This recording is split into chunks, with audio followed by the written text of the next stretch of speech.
नमस्कार किसान भाइयों, आज मैं बात करने वाला हूं आपकी गेहूं की फसल में बालियां निकलने वाली है। आपकी गेहूं की फसल गबोट अवस्था में आ चुकी है, तो आपको गेहूं की बालियों की लंबाई कैसे बढ़ानी है, बालियों की मोटाई कैसे बढ़ानी है।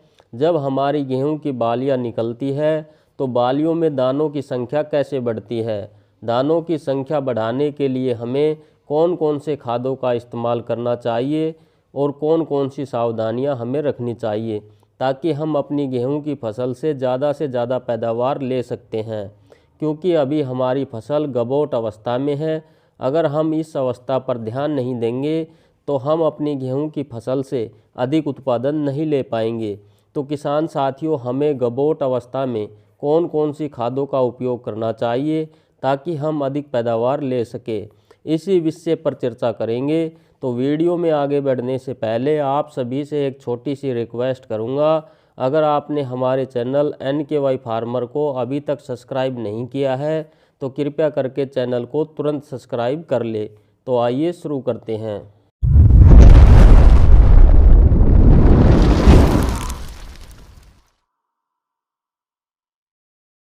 किसान साथियों, सबसे पहले बात करते हैं, अगर आपकी गेहूं की फसल में अभी बालियां निकलने वाली है, फसल गबोट अवस्था में आ चुकी है, तो हमें क्या करना चाहिए।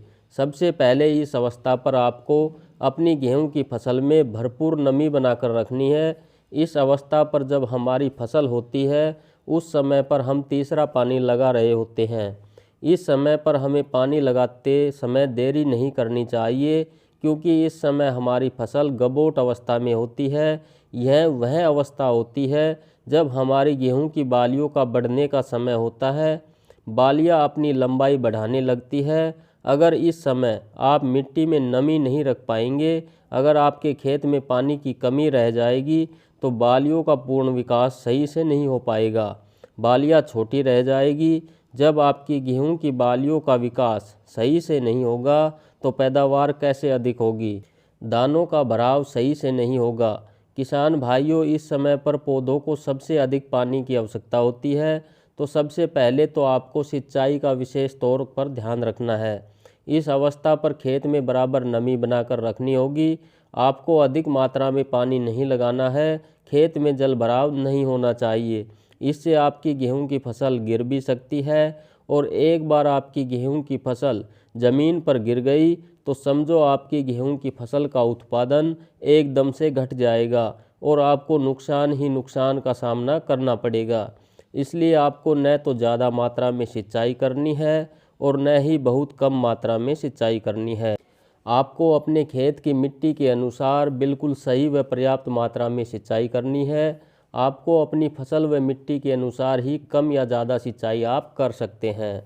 आप जब भी अपनी गेहूं की फसल में पानी लगाए तो ज़्यादा से ज़्यादा प्रयास करें शाम के समय पर सिंचाई करें, क्योंकि इस समय पर हवाएं बहुत कम चलती है, जिससे आपकी फसल का गिरने का चांस बहुत कम होता है। आपकी फसल गिरेगी नहीं। तो किसान साथियों, अब बात करते हैं हमें गबोट अवस्था पर कौन कौन सी खाद डालनी चाहिए।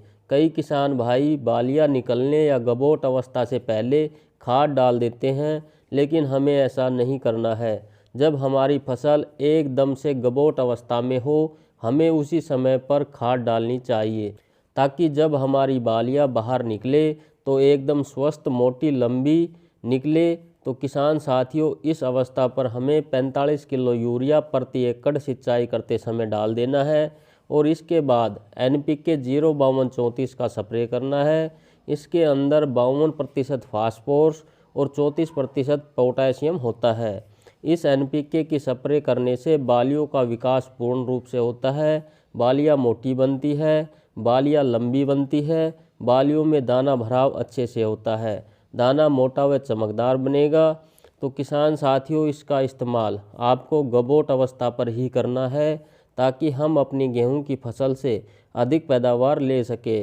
बात करें इसके इस्तेमाल की, तो आप 1 एकड़ खेत में 1 किलो NPK 05234 का स्प्रे कर सकते हैं।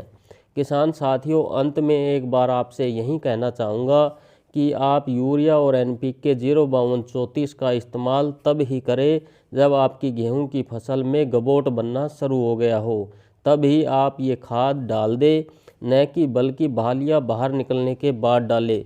ये खाद बालियाँ बाहर निकलने से पहले ही डालना है। तो साथियों, आज के इस वीडियो में बस इतना ही। जानकारी पसंद आई हो तो वीडियो को लाइक व चैनल को सब्सक्राइब जरूर करें। धन्यवाद।